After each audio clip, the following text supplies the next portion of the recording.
નમસ્કાર વિદ્યાર્થી મિત્રો, વેલકમ ટુ અક્ષરમ પાઠશાળા. તો વિદ્યાર્થી મિત્રો, તમારી ધોરણ 10 ની તૈયારી મસ્ત મજાની થઈ રહી હશે અને ક્યાંક ને ક્યાંક તમને એક ટેન્શન છે એ બાબતનું રહેતું હશે કે સાહેબ ગમે એટલી મહેનત કરી પણ વિભાગ એમાં ક્યારેક ને ક્યારેક માર્ક છે એમાં સતત કપાતા રહે છે. વિભાગ BCD છે તો એમાં તો ઓપ્શન આવે છે કે 10 માંથી આટલા લખો, 10 માંથી 8 લખો, 6 માંથી 4 લખો, પણ વિભાગ એ છે એ ફરજિયાત હોય છે. તો આપણે આજથી એક નવી સિરીઝ શરૂ કરવા જઈ રહ્યા છીએ અને એ છે ગાલા અસાઇનમેન્ટ 2025 ના 5 પેપર છે એ 5 પ્રશ્નના સોલ્યુશન આપણી યુટ્યુબ ચેનલ અક્ષરમ પાઠશાળા ઉપર જોવાના છે, જેના અંતર્ગત આજે આપણે ધોરણ 10 ગણિત એનું વિભાગ એ પ્રશ્નપત્ર 2 ની ચર્ચા આજે કરવાની છે. તો માત્ર આપણે એના પ્રશ્ન સોલ્વ નથી કરવાના, સાથે સાથે સોલ્વ કરેલા પ્રશ્ન છે એ કઈ રીતે કરાય એ રીત ખાસ સમજવાની છે.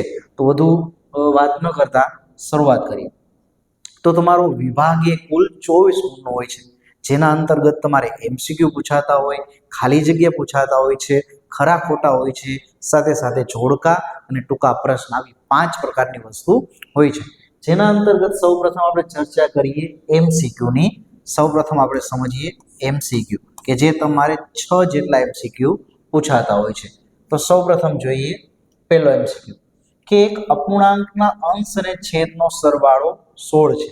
તો કોઈ પણ અપૂર્ણાંક છે એ કેવો હશે? તો કે કોઈ પણ અપૂર્ણાંક છે એ આ સ્વરૂપે હશે કે x ના છેદમાં y, આ સ્વરૂપે હશે. હવે x ને આપણે અંશ કહેશું અને y ને આપણે છેદ કહીશું. તમને એમ આપી દીધું કે એક અપૂર્ણાંકના અંશ અને છેદનો સરવાળો એટલે કે x વત્તા y એ તમને કેટલો આપી દીધો છે? 16 જેટલો આપી દીધો છે. હવે એના છેદમાં 5 ઉમેરવામાં આવે તો તેની કિંમત 1/2 થાય.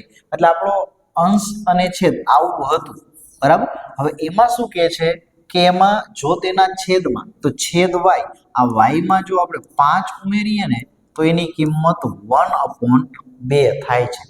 ચલો આના ઉપરથી એક દ્વિચલ સુરેખ સમીકરણ મળશે જેની આપણે વાત કરીએ. આ બે નો ગુણાકાર સામે x સાથે થાય તો 2x બરાબર y વત્તા 5 થાય, બરાબર છે. આ બે અહીંયા ગુણાય તો 2x થાય અને y વત્તા 5 એટલે સામે જતા 1. હવે y ને આ બાજુ લાવી તો 2x માઇનસ y આના બરાબર 5 થશે. ચલો અહીંયા તમને સરવાળો કેટલો આપ્યો છે? 16 આપ્યો છે. તો અહીંયા આપેલ સમીકરણનો છે અહીંયા આપણે સરવાળો કરી કે x વત્તા y આના બરાબર કેટલા છે? 16 છે. અહીંયા આપણે આનું સાદું રૂપ આપી તો શું થશે? અહીંયા y અને y ઉડી જશે. શું થશે? તો કે અહીંયા y અને y છે એ તમને થોડુંક સમજાય એટલા માટે આપણે અહીંયાથી આને અલગ પાડી છે. અહીંયાથી આપણે અલગ પાડી તો અહીંયા y અને y ઉડી જશે. તો 2 ને 1 કેટલા થશે? 3x થશે. 16 ને 5 કેટલા થશે? 21 થશે. તો x બરાબર 3 એકા 3, 3 સત્તા 21, તો x ની કિંમત તમને 7 મળશે. ચલો x ની કિંમત 7 હોય તો y ની કિંમત કેટલી થાય? 9 થાય. તો માંગેલ અંશ છે એ 7 છે અને અહીંયા તમે 7 મૂકો, 7 સામે જાય તો 16 માંથી 7 જાય તો 9, તો y ની કિંમત તમને 9 મળે. એટલે કે આપણો જવાબ કયો થશે? તો કે વિકલ્પ નંબર C, 7/9 એ આપણો જવાબ થશે. આગળ ચર્ચા કરી દ્વિઘાત સમીકરણ 6x² - 13x + k બરાબર 0 માં બીજ પરસ્પર વ્યસ્ત. માની લઈ કે દ્વિઘાત સમીકરણમાં બે બીજ છે, એક આલ્ફા છે અને એક બીટા છે. આવા બે બીજ છે. હવે આ બંને બીજ કેવા કીધા છે? એકબીજાના વ્યસ્ત, એટલે કે આલ્ફા બરાબર 1/β આવું કીધું છે કે બંને બીજ એકબીજાના પરસ્પર વ્યસ્ત છે, એટલે આલ્ફા બરાબર 1/β. ચલો બીટા ભાગાકારમાંથી આ બાજુ આવે તો ગુણાકારમાં જાય તો કે આલ્ફા ઇન્ટુ બીટા બરાબર a. હવે અહીંયાથી તમને હું 3 સૂત્ર આપું છું, એ તમારે યાદ રાખવાના છે. કોઈ પણ દ્વિઘાત બહુપદી હોય એના શૂન્યોનો સરવાળો છે આ યાદ રાખવાનો કે આલ્ફા વત્તા બીટા માઇનસ b/a થાય. તેમજ એના શૂન્યોનો ગુણાકાર આલ્ફા ઇન્ટુ બીટા c ના છેદમાં a થાય. આ બંને સૂત્ર છે એ આપણે યાદ રાખશું. તો આલ્ફા ઇન્ટુ બીટા બરાબર c ના છેદમાં a બરાબર એ. તો અહીંયા આપણે કહી શકીએ કે સી એ ભાગાકારમાંથી સામે જાય તો ગુણાકારમાં, તો સી બરાબર એ. ચલો હવે અહીંયા સી છે, સી બરાબર કેટલા છે, તો અહીંયા એ એટલે 6 છે, ડી એટલે -3 છે, સી એટલે કેટલા છે, કે છે. તો અહીંયા સી ની કિંમત કેટલી છે, તો અહીંયાથી આપણે આગળ જઈએ તો અહીંયા સી બરાબર એ કીધું છે, સી ની કિંમત કેટલી છે, કે છે, એ ની કિંમત કેટલી છે, 6. તો આપણો જવાબ કેટલો થશે, તો કે ની કિંમત 6, એટલે કે વિકલ્પ નંબર સી એ આપણો જવાબ થશે. આગળ ચર્ચા કરીએ. જે સમાંતર શ્રેણી ડી બરાબર 5 હોય તે સમાંતર શ્રેણી માટે a18 - a13 શોધો. હવે વિદ્યાર્થી મિત્રો અહીંયા ખાસ સમજવું કે જ્યારે પણ તમને આ ટાઈપનું આપે કે કોઈ સામાન્ય તફાવત છે એ તમને am - an સ્વરૂપે આપે ત્યારે હંમેશા અહીંયા હું એક સૂત્ર તમને લખી દઉં છું, એ યાદ રાખવાનું કે સામાન્ય તફાવત ડી બરાબર am - an છેદમાં m - n થાય. ચલો તમને સામાન્ય તફાવત ડી ની કિંમત કેટલી આપી છે, તો કે સામાન્ય તફાવત ડી ની કિંમત અહીંયા તમને 5 આપેલી છે. ચલો m એટલે 18 ને 13, તો અહીંયા a18 - a13 એના છેદમાં m એટલે કેટલા છે, 18 છે, અને n એટલે 13 છે. તો અહીંયા 5 m ના m પ્રશ્ન પૂછ્યો એ 18 - a13. ચલો 18 માંથી 3 જાય તો કેટલા વધશે, 5 વધશે. હવે આ 5 ભાગાકારમાંથી સામે જાય તો ગુણાકારમાં, એટલે કે 5 × 5 બરાબર a18 - a13. તો અહીંયા a18 - a13 આના બરાબર 5 × 5 એટલે 25 તમને મળશે જવાબ. એટલે કે વિકલ્પ નંબર સી એ શું થશે, તો વિકલ્પ નંબર સી એ આપણો જવાબ થશે, કે વિકલ્પ નંબર સી માં અહીંયા તમને 25 શું મળશે, જવાબ મળશે. તો અહીંયા ખાસ વિદ્યાર્થી મિત્રો તમારે શું સમજવાનું, કોઈ પણ તમને પ્રશ્ન સોલ્વ કરવાની રીત આવડવી જોઈએ. અહીંયા તમને રકમ બદલી નાખશે 17 13 14 ગમી હોય, પણ તમારા માટે શું કામનું છે, તો તમારા માટે આ સૂત્ર છે એ કામનું છે. તો અહીંયા તમારે આ સૂત્ર છે એ ખાસ સમજવાનું થશે. આગળ જોઈએ. અહીંયા તમને કીધું એ 1 1 અને 3 3 બિંદુઓને જોડતા રેખાખંડનું મધ્ય બિંદુ. ચલો મધ્ય બિંદુ એટલે શું તમને ખ્યાલ જ છે કે મધ્યમાં આવેલું બિંદુ. તો મધ્ય બિંદુમાં પહેલાનું પહેલા સાથે સરવાળો કરો કે 1 + 3 એના છેદમાં 2, બીજાનો બીજા સાથે તો કે 1 + 3 એના છેદમાં 2. તો 3 ને કેટલા થાય, 4 ના છેદમાં 2, 4 ના છેદમાં 2 બરાબર 2 2, 4 ના અડધા 2 થશે. એટલે આપણો વિકલ્પ નંબર ડી એ શું થશે, તો વિકલ્પ નંબર ડી એ થશે આપણો જવાબ થશે. આગળ ચર્ચા કરીએ પાંચમું. હવે પાંચમું છે એ તમને સમજાવવાના પહેલા તમને ટોટલ 3 જેટલા નિત્યસમ છે એનો ખ્યાલ હોવો જોઈએ, બરાબર. પહેલા આનો આપણે સોલ્યુશન જોઈ લે એના પહેલા તમને 3 નિત્યસમ આપું છું. આ તમારે નિત્યસમ છે એ યાદ રાખવાના છે. તો 3 નિત્યસમ કયા કયા, તો કે 1 + tan² થીટા બરાબર sec² થીટા થાય, આ યાદ રાખવાનું. નિત્યસમ નંબર બીજું 1 + cot² થીટા બરાબર cosec² થીટા થાય, આ પણ યાદ રાખવાનું. હવે પ્રશ્ન એ ક્યાંક છે ભેગા થઈ જાય, તો ભેગા માટે એવું યાદ રાખવાનું કે કો ઉપરથી તમારે યાદ રાખવાનું કે c સાથે c આવે એટલે 1 + tan² theta sec² theta, 1 + cot² theta cosec² theta, અને ત્રીજું નિત્યસમ છે sin² થીટા વત્તા cos² થીટા આના બરાબર 1. આ ત્રણે ત્રણ નિત્યસમ યાદ રાખવાના. ચલો અહીંયા તમને શું આપેલું છે, તો કે અહીંયા આપેલું છે 1/1 + tan² થીટા. તો 1 + 1/tan² થીટા નું સૂત્ર થાય sec² થીટા. શું થાય, 1 + tan² થીટા આખાનું નિત્યસમ શું થાય છે, sec² થીટા. હવે વ્યસ્ત સમજો, તો sec² નું વ્યસ્ત થાય cos² થીટા, એનો વ્યસ્ત થાય, sin નું cosec² થાય, cos નું sec થાય, તેમજ tan નું cot. તો આવો વિકલ્પ ગોતો. તો વિકલ્પ નંબર એ cos² થીટા શું થશે, તો કે તમારો જવાબ થશે. છઠ્ઠો જોઈએ સામાન્ય રીતે કોઈ પણ આવૃત્તિ વિતરણ માટે બહુલક માઇનસ મધ્યસ્થ. ચલો બહુલકનું તમારે એક સૂત્ર યાદ રાખવાનું છે. બહુલક, મધ્યક અને મધ્યસ્થ આ ત્રણેય વચ્ચે સંબંધ દર્શાવતું એક સૂત્ર છે કે જે તમારે યાદ રાખવું પડશે કે z બરાબર 3m માઇનસ 2x બાર. આ સૂત્ર તમારે યાદ રાખવાનું. ચલો અહીંયા તમારું બહુલક એટલે z માઇનસ મધ્યસ્થ એટલે m. આના બરાબર ખાલી જગ્યા મધ્યસ્થ એટલે થાય m અને મધ્યક એટલે થાય x બાર. ચલો અહીંયા તમારે z એ સામે લાવવાનું નથી. અહીંયા m અને x બાર છે, z તમારે ગાયબ કરવાનું. તો એ z ની જગ્યાએ સૂત્ર લખવાનું છે, z નું સૂત્ર. તો z નું સૂત્ર થાય 3m minus 2x bar minus m.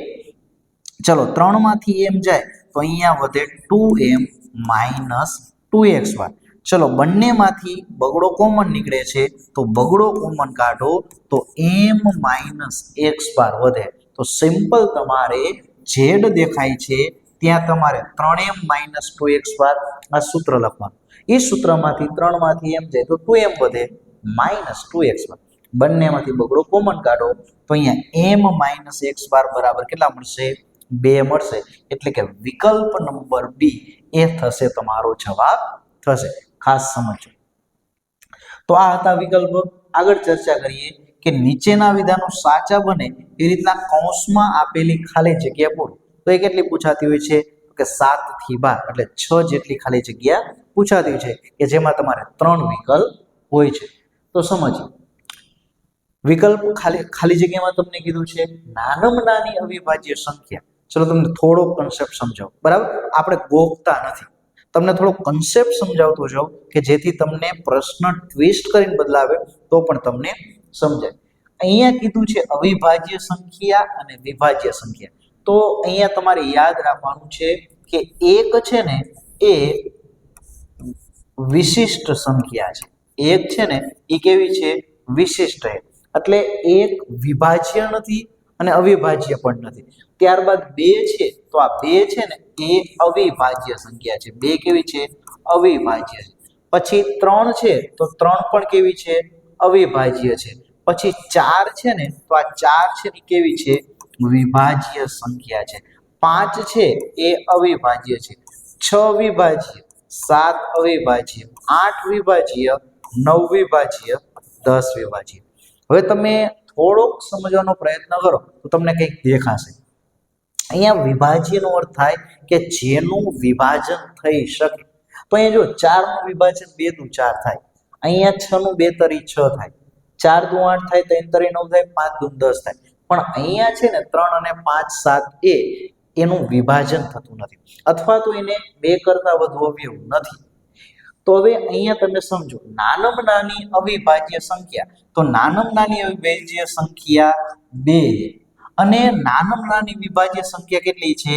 તો કે નાનામાં નાની અવિભાજ્ય સંખ્યા 4 છે. બરાબર છે. તો નાનામાં નાની અવિભાજ્ય 2 અને નાનામાં નાની વિભાજ્ય 4. હવે આ બંનેનો તમને કીધો છે ગુસા. તો આનો ગુસા લ્યો તો 2 એકા 2, 2 દુ 4. તો આપણો ગુસા કેટલો થશે? તો અહીંયા આપેલ સંખ્યાનો ગુસા એ તમારો 2 થશે. એટલે કે વિકલ્પ નહીં પણ ખાલી જગ્યામાં પ્રથમ ખાલી જગ્યાએ તમારો જવાબ થશે કે પ્રથમ 2 થશે તમારો જવાબ. p of x બરાબર x વર્ગ વત્તા 4x વત્તા 3 નો આલેખ ખાલી જગ્યા છે. આમાં તમને ટોટલ 3 પ્રશ્ન સંભવિત બની શકે.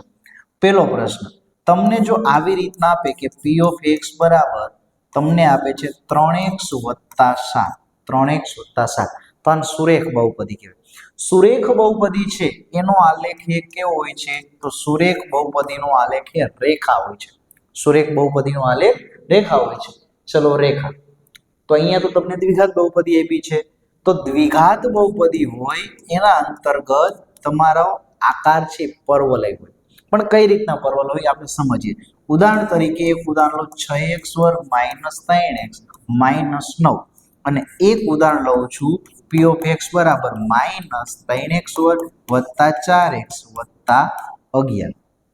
તો તમારે પર્વલયમાં ઉપરથી ખુલ્લો પર્વલય અથવા નીચેથી ખુલ્લો પર્વલય જોતો હોય તો તમારે x વર્ગનો સહગુણક જોવાનો.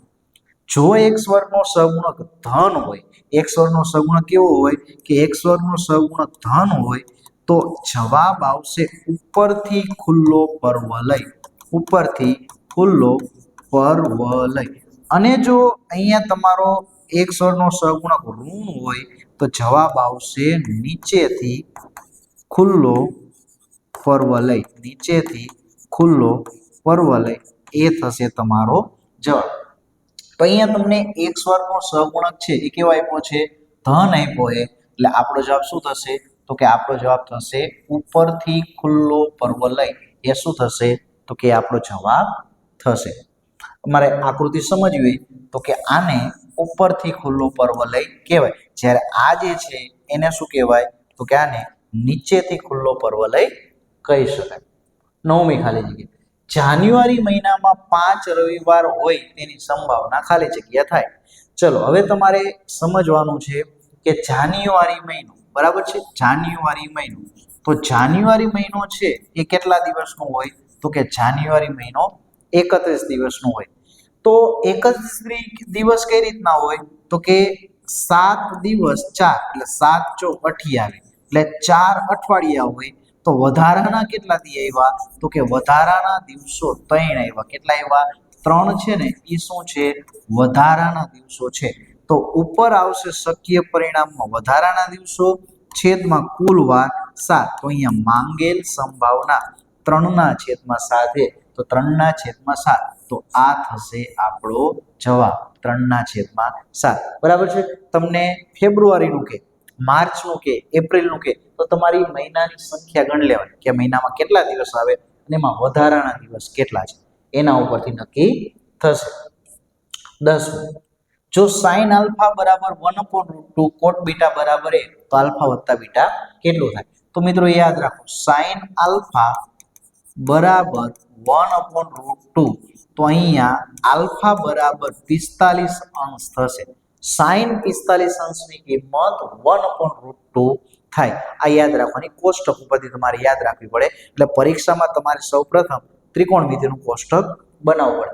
ત્યારબાદ સમજીએ કે કોટ બીટા આના બરાબર 1 તો બીટા બરાબર 45 અંશ થાય. કેટલું થાય? 45 અંશ થાય. કારણ કે કોટની 45 અંશ આગળ કિંમત 1 થાય. ચલો હવે તમારો પ્રશ્ન લઈ લે કે આલ્ફા વત્તા બીટા. ચલો આલ્ફા મળ્યું છે 45 અંશ, બીટા મળ્યું છે 45 અંશ. તો 45 વત્તા 45 એટલે 90 અંશ તમારો થશે જવાબ. એટલે કે વચ્ચેની ખાલી જગ્યા એ તમારો જવાબ થશે. 11. એક ચતુષ્કોણ XYZW એ એક વર્તુળને પરિગત છે, બરાબર છે? આપણે આકૃતિ સમજીએ કે આવી રીતના એક વર્તુળ છે અને એ ચતુષ્કોણને આવી રીતના આકૃતિ આપણે ફરીથી દોરવાનો પ્રયત્ન કરીએ.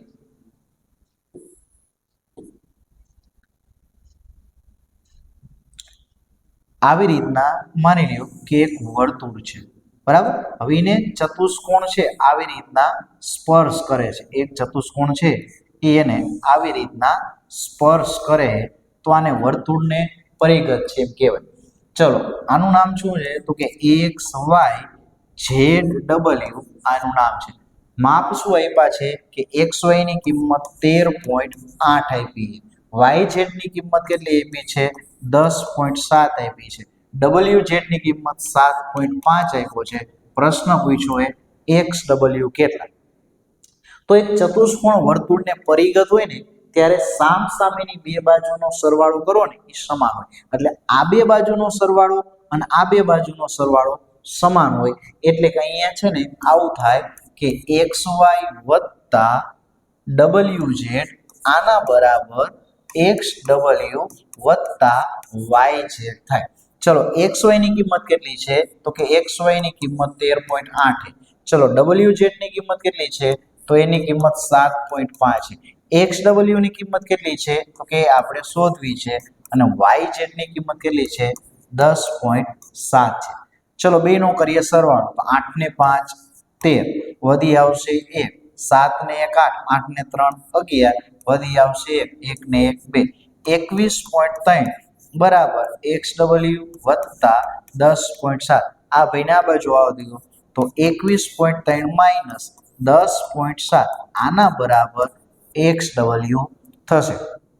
બાદ બાકી કરીએ કે 21.3 માઇનસ 10.7, 13 માંથી 7 જાય તો 6, શૂન્ય એકડો અહીંયા થઈ જશે 10 શૂન્ય એટલે અહીંયા 13 માંથી 7 જાય તો 6, શૂન્ય એટલે 10 10 માંથી શૂન્ય જાય તો અહીંયા આપણે સિમ્પલ આવી રીતના કરી નાખી કે 21.3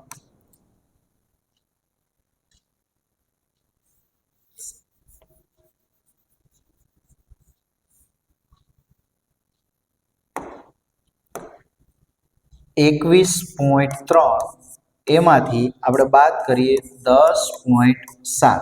ચલો અહીંયા લઈ લીધો 10 બરાબર છે તો અહીંયા કેટલું થઈ જશે શૂન્ય બરાબર છે.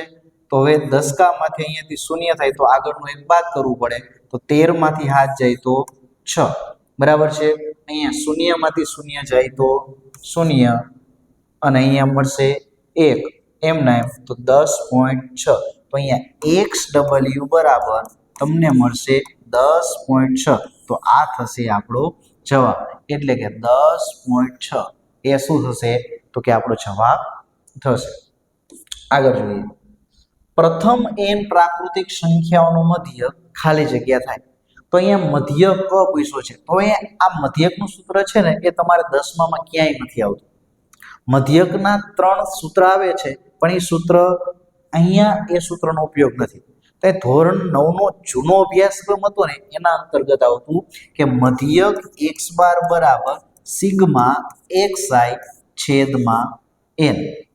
સિગ્મા xi એટલે બધાય પ્રાકૃતિક સંખ્યાઓનો સરવાળો તો સિગ્મા xi એટલે થાય પ્રાકૃતિક સંખ્યાઓનો સરવાળાનું સૂત્ર છે n/2 n વત્તા 1 આખાના છેદમાં n બરાબર. પ્રાકૃતિક સંખ્યા તમે 1 2 3 4 5 6 આવી રીતના ચાલુ કરો તો બધાનો સરવાળો n/2 n + 1 થાય. જો અહીંયાથી n ઉડી જાય તો તમારો જવાબ વધે 1/2 n વત્તા 1 એટલે કે વિકલ્પ નંબર પહેલો n + 1 એના છેદમાં 2 તો તમારો જવાબ થશે n + 1 છેદમાં 2. આગળ જોઈએ કે આપેલા વિધાનો ખરા છે કે ખોટા તે જણાવો. પ્રશ્ન ક્રમાંક 13 થી 16. તો આના અંતર્ગત આપ્યું છે 9 + √5 9 - √5 એ અસમય સંખ્યા છે. પહેલી નજરે તમે જુઓ ને તો તમને એમ લાગે કે આ અસમય છે બરાબર છે પણ અહીંયા a + b a - b અહીંયા a + b અને a - b જેવી ગોઠવણી છે એટલે આને a² - b² લખાય. ચલો તો અહીંયા 9 નો વર્ગ શું થાય માઈનસ વર્ગમૂળ 5 નો વર્ગ તો 9 નો વર્ગ 81 થાય વર્ગમૂળ ઉડી જાય તો 11 માંથી 5 જાય તો 6 તો તમને મળ્યો જવાબ 76. અહીંયા તમને 76 છે એ કેવી કહેવાય તો 76 એ સમય સંખ્યા કહેવાય. કેવી કહેવાય સમય એટલે આપેલ વિધાન એ કેવું છે તો કે આપેલ વિધાન એ અસત્ય છે. કેવું છે તો કે આપેલ વિધાન એ અસત્ય છે.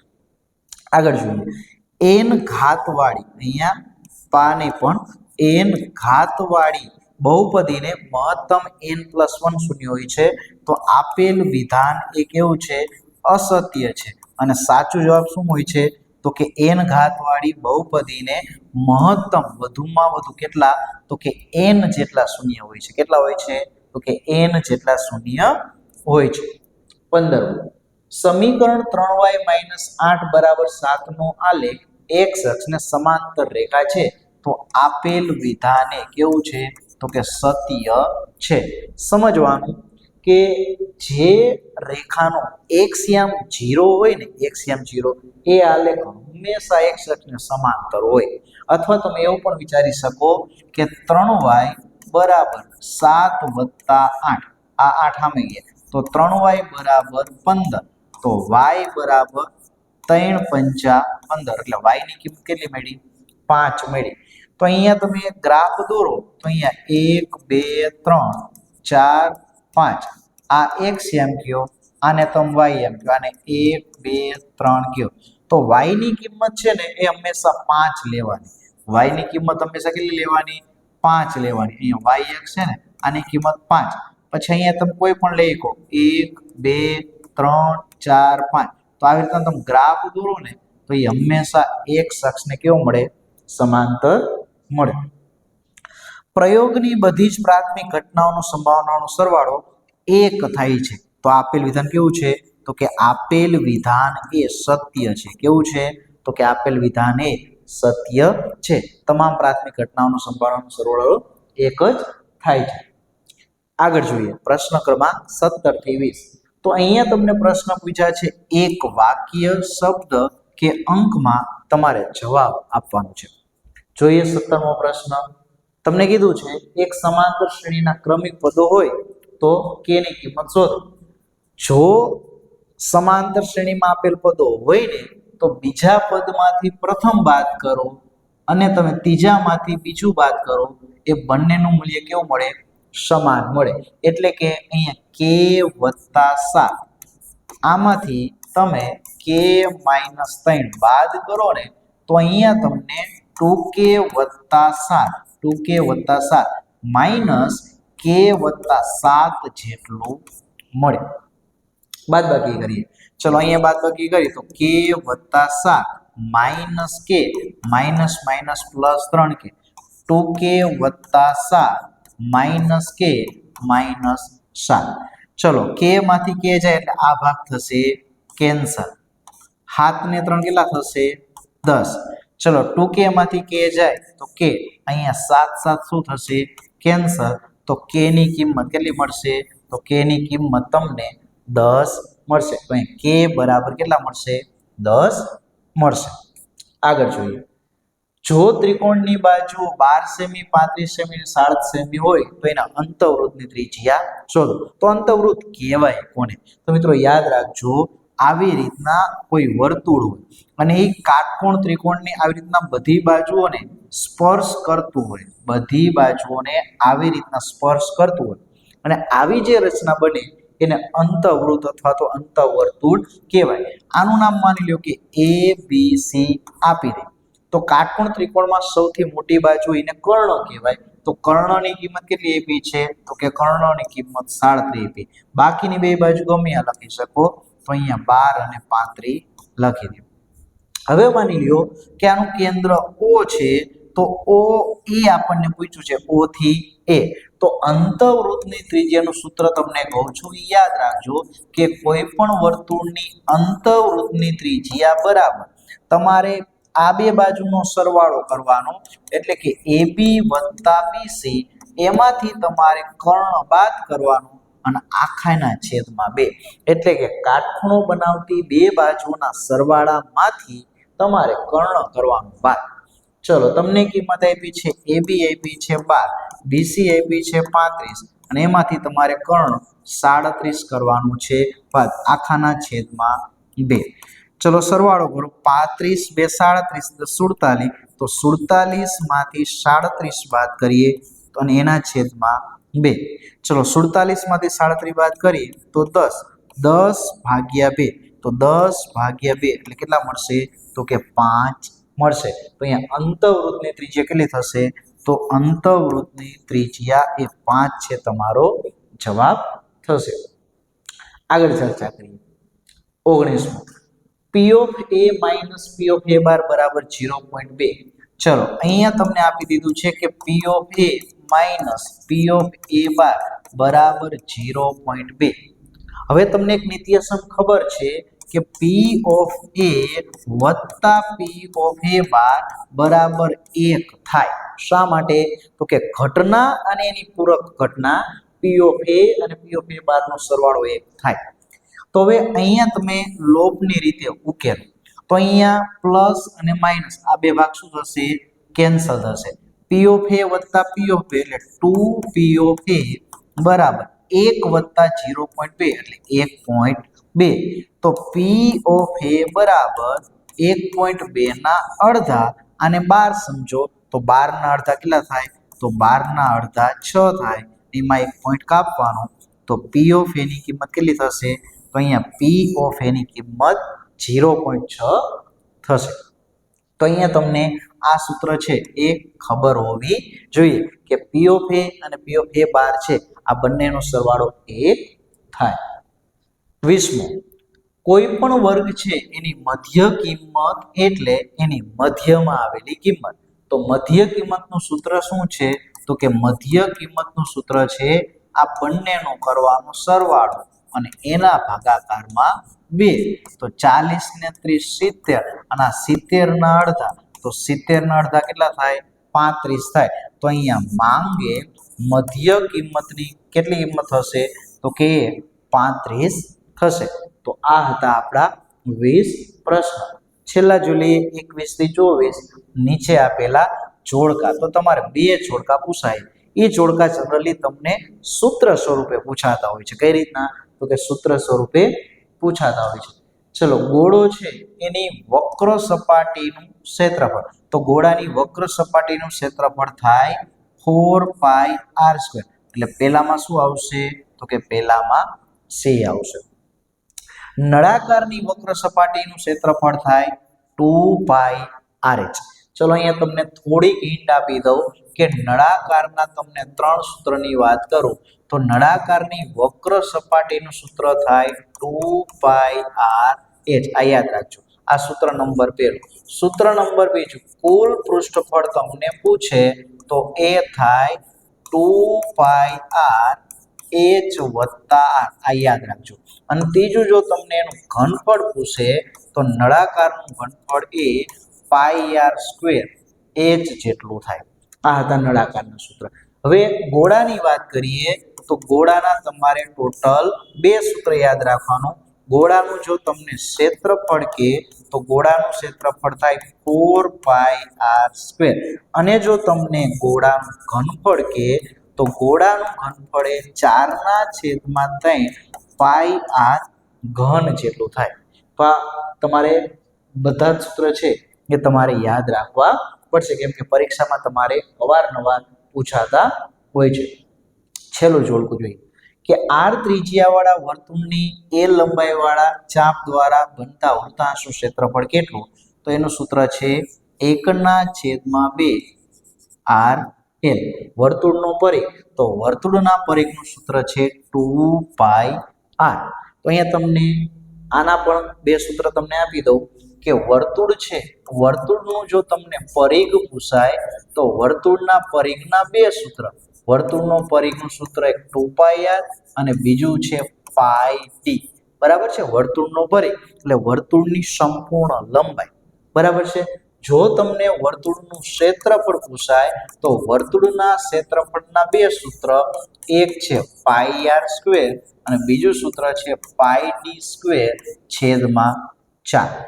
ત્રીજું, જો તમને પૂછાય વૃત્તાંશનું ક્ષેત્રફળ, વૃત્તાંશનું ક્ષેત્રફળ, તો વૃત્તાંશનું ક્ષેત્રફળનું યાદ રાખવાનું πr²θ/360 અને જો તમને ચાપની લંબાઈ પૂછે તો ચાપની લંબાઈ થાય πr²θ/180 થાય. વૃત્તાંશનું બીજું સૂત્ર છે 1/2 r ગુણ્યા l. તો અહીંયા મેં સ્ક્રીન ઉપર જેટલા બી સૂત્ર લખ્યા છે ને એ આમાંથી ફરજિયાત તમારે 1-2 સૂત્ર હશે જ. અહીંયા જોડકું છે ને, અહીંયા ટોટલ મેં 2 4 6 ને 7 સૂત્ર લખ્યા. 7માંથી તમારો 2 ગુણ પાકો. બરાબર? સેમાના પહેલાના જોડકામ લખ્યા હતા તો એટલા સૂત્ર તમારે પાકા. તો વિદ્યાર્થી મિત્રો, આ હતું આપણું પ્રશ્નપત્ર ગાલા અસાઇનમેન્ટનું પ્રશ્નપત્ર 2 નો વિભાગ A. હવે તમને જો આ સિરીઝ ગમી હોય તો તમારે આ સિરીઝ કન્ટિન્યુ કરવી જોઈએ, કારણ કે વિભાગ એમાં જો તમારે 24માંથી 24 પ્રશ્ન જોતા હોય, એના માર્ક તમારે પૂરા જોતા હોય તો તમારે શું કરવું જોઈએ? તો તમારે ખાસ આવા અલગ અલગ પ્રકાશનના પેપર સેટના પ્રશ્ન સોલ્વ કરવા જોઈએ. એ પ્રશ્નપત્રના પ્રશ્ન બેઠે બેઠા પરીક્ષામાં તમારે પૂછાવાના નથી, પણ એ અસાઇનમેન્ટની તમે જો પ્રેક્ટિસ કરી હશે ને તો તમને પ્રશ્ન સોલ્વ કરવાની એક સ્કિલ જનરેટ થશે. એનાથી શું થશે કે તમારી સામે સમક્ષ નવો પ્રશ્ન આવશે ને તો પણ તમે તમારો કોન્સેપ્ટ છે એ ક્લિયર હશે ને તો તમે સોલ્વ કરી શકશો. તો આવી જ રીતના આપણે પ્રશ્નપત્ર 2, 3, 4, 5 આ તમામ પ્રશ્નપત્રોના વિભાગ એ સોલ્વ કરવાના છે. તો એના માટે તમારે શું કરવાનું છે, તો તમે જેવી રીતના હાલ ગાલા અસાઇનમેન્ટનું પ્રશ્નપત્ર 2 જોયું છે એવી ને એવી રીતના આપણો નેક્સ્ટ પાર્ટ છે એના અંતર્ગત ગાલા અસાઇનમેન્ટનો ત્રીજો પાર્ટ આપણે ત્રીજું પ્રશ્નપત્રમાં વિભાગે લઈને આવી છે. તો તમારે આપણી ચેનલને સબસ્ક્રાઇબ કરી નાખવાનું થશે. ધન્યવાદ.